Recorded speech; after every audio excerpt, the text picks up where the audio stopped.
In 1980, a former electrical worker at the Gdansk shipyard did the unthinkable. He led a group of workers in a labor strike in a communist country. Rather than being ruthlessly crushed, the strike won concessions and began a social and political movement that changed Poland forever.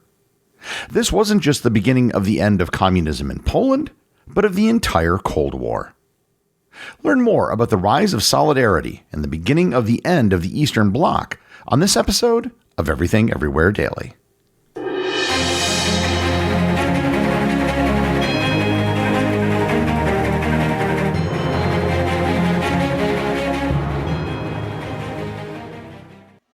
Looking to create the bath you've always dreamed of without all the hassle? The Home Depot makes it easier. Shop fully styled rooms and curated collections to bring your vision to life. Use digital tools to preview flooring and finishes in your space. And get everything you need from tubs to tile, delivered fast and priced right. The Home Depot. Dream baths built here. This episode is brought to you by State Farm. Listening to this podcast? Smart move.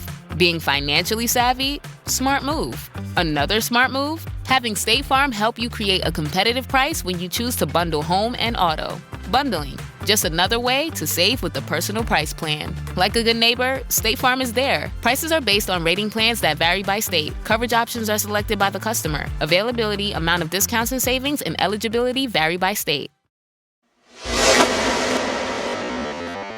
During the final year of World War II, the Soviet Union claimed to liberate Poland as it advanced through the country towards Germany.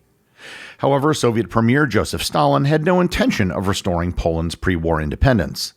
The Soviets believed Poland was essential to their security interests as a buffer zone separating them from Germany. The Polish people were denied free elections after World War II to ensure communist rule. There was no communist revolution like there was in Russia. It was imposed top-down by an outside power. At the foundation of the Polish communist state in 1947, the Soviet Union quickly saw the mismatch between Poland and one-party communism. Stalin said, quote, "Bringing communism to Poland was like putting a saddle on a cow." The Soviet leaders were faced with the realization that Poland was an intensely Roman Catholic country and that the introduction of communism would contradict Polish values. Furthermore, the Polish people had shown very little support for communism either before or after World War II. The main challenge was building loyalty to support the transition from a fiercely nationalistic and independent nation to a one-party communist state. And to ensure this loyalty in Eastern Europe, Stalin often resorted to force. It was in this environment that Lech Walesa's solidarity movement emerged during the Cold War. During the 1970s, attempts at reform were usually met with military force, and dissenters and sympathetic church leaders were greeted with jail time.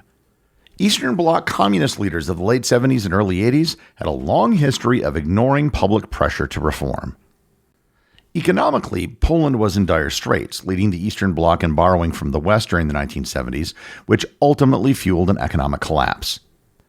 Loans taken out by Poland funded industrial projects and hoped to modernize the country's economy. This would have been sustainable so long as the investments had actually worked. However, these investments did not yield the returns necessary to cover the mounting interest costs. Poland's debt to Western creditors quickly escalated, reaching $25 billion by the early 1980s, up from under $900 million in 1970. By the early 1980s, surging inflation, widespread job losses, and persistent food shortages placed tremendous pressure on the regime. These economic hardships made it increasingly difficult for the government to control prices and maintain supply, further eroding public trust in the system. The Polish people sought political liberalization, but were also driven by the reality of rising food prices and worsening shortages linked to the failing economy. For example, inflation was about 10% per year in the early 1980s and soared to 200% by the end of the decade. Years of one-party control had stifled any chance at market competition, halting Poland's economic progress, while state subsidies kept inefficient, party-loyal businesses open. As shortages grew worse, it became clear that the system was on the verge of collapse. The first real hope for Poland came in 1978, with the election of the Archbishop of Krakow, Karol Wojtyła, as Pope John Paul II. His election was a monumental boost to Polish nationalism, and John Paul II became a symbol of hope against communist oppression in Poland. The Pope, for his part, viewed the Polish struggle against communism not as a political battle, but as a spiritual one. John Paul electrified crowds and inspired all nations, but it was in his homeland where he had the biggest impact. While John Paul inspired hope for change from abroad, it was an electrician from the Gdansk shipyard, Lech Walesa, who led the difficult process of reforming the Polish system from within. On August 14, 1980, Walesa led nearly 16,000 workers in a strike at the Gdansk Lenin shipyards, which built some of Europe's largest ships. The strike started simply enough after the dismissal of a crane operator, Anna Valentinowicz. Walesa, a former shipyard electrician who had been fired years earlier, famously climbed over the shipyard fence that day and emerged as the leader of the strike committee. The Gdansk strike was technically a violation of the law, and those workers who went on strike did so at great personal risk. Oddly enough, the government said it was illegal because the communist government represented the workers. Therefore, there was no need for labor unions. Driven by rising food prices and diminishing purchasing power, the striking workers issued a series of demands. The workers demanded the right to form free trade unions, freedom of speech, economic reforms designed to encourage competition, and the release of political prisoners. The Gdansk strike would last for 18 days. During this time, the workers who had laid down their tools began to call themselves Solidarity, a name that would reflect a growing sense of unity. After 18 days, the government agreed to terms with the striking workers. The Gdansk Agreement, signed by Walesa with a large pen featuring a picture of Pope John Paul II, would expand unionization rights and foreshadow greater political freedoms. Perhaps the most unlikely victory in the agreement was the legal right to strike in pursuit of collective bargaining. In a one-party dictatorship like Poland, this represented a transformative moment, because the Iron Curtain now had a crack in it. The nation was energized like never before. If these workers at Gdansk could win these concessions, what other victories could follow? With the concessions made in Gdansk, the Solidarity movement exploded in popularity. By spring of 1981, Solidarity claimed nearly 10 million members, becoming a national union and moving well beyond shipyard workers. What began as a free trade union movement soon evolved into a national conversation about freedom and the limitation or even the replacement of communism. However, the euphoria soon faded. The Soviets viewed the Polish government as weak after capitulating to Solidarity's demands. Leaders in Moscow saw this as a violation of the Brezhnev Doctrine, which held that any threat to one socialist state in the Eastern Bloc was a threat to all of them. The Soviets installed a more reliable Soviet-style military leader, Wojciech Jaruzelski. The Soviet position was clear. Solidarity was a threat and had to be eliminated.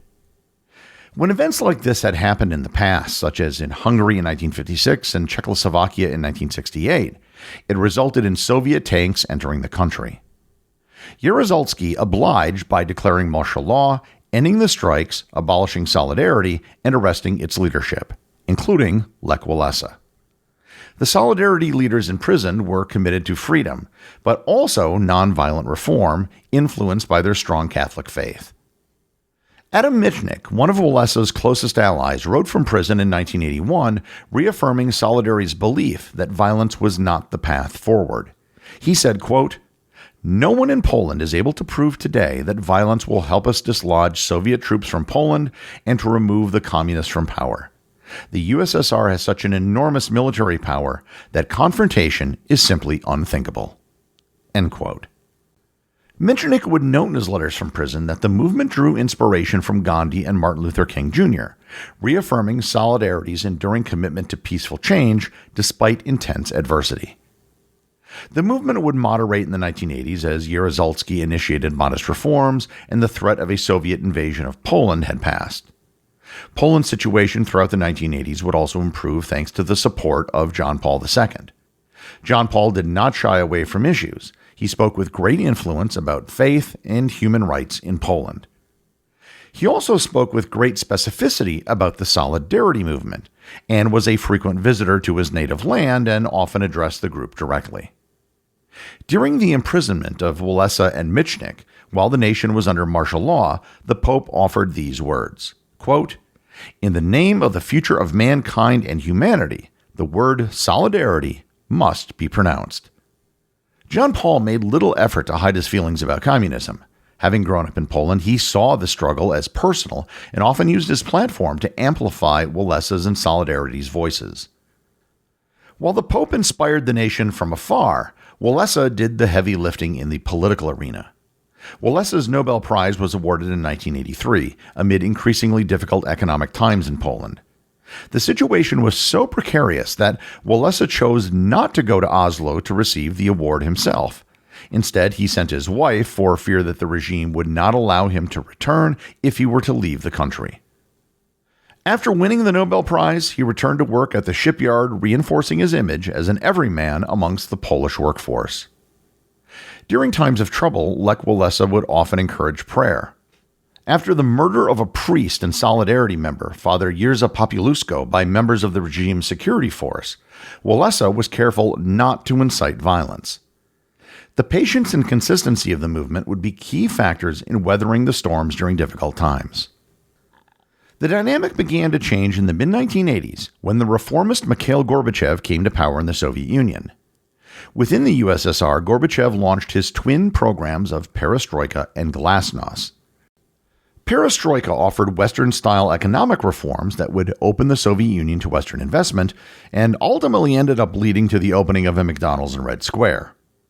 Glasnost contributed to political reforms that would soften one-party rule in the Soviet sphere by opening the political system to discussion and greater freedoms of speech in the press. Eastern Europeans held out hope that a softening of Soviet policies would eventually trickle down to them. Walesa and Solidarity bided their time and would re-emerge alongside Gorbachev's reforms in the mid-1980s, which re-energized Solidarity. Gorbachev's program signaled the possibility of major reform within Poland. After several large-scale national protest movements and strikes in early 1989, the Polish government and Solidarity sat down for what became known as the Round Table Talks. The settlement included the full legalization of Solidarity, the establishment of a president and two-house legislature, with the Senate open to free and fair elections. Some seats in the lower house were reserved for communists, but the rest were open to Solidarity. The election took place on June 4, 1989, with a second round of voting on June 18, 1989. Solidarity won a landslide victory in the freely contested seats, including nearly all the seats it could win in the lower house and almost every Senate seat. It marked the victory of the Solidarity movement and the beginning of the end of communism in Eastern Europe. Lech Walesa would go on to become Poland's first democratically elected president in December of 1990, a position that he would hold for 5 years.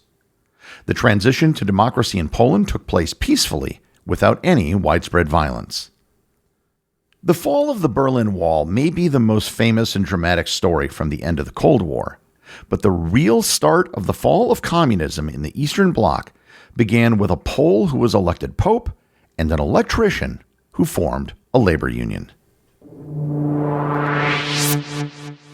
The executive producer of Everything Everywhere Daily is Charles Daniel. The associate producers are Austin Oetken and Cameron Kieffer. Research and writing for this episode was provided by Joel Hermanson. My big thanks go to everyone who supports the show over on Patreon. Your support helps make this podcast possible.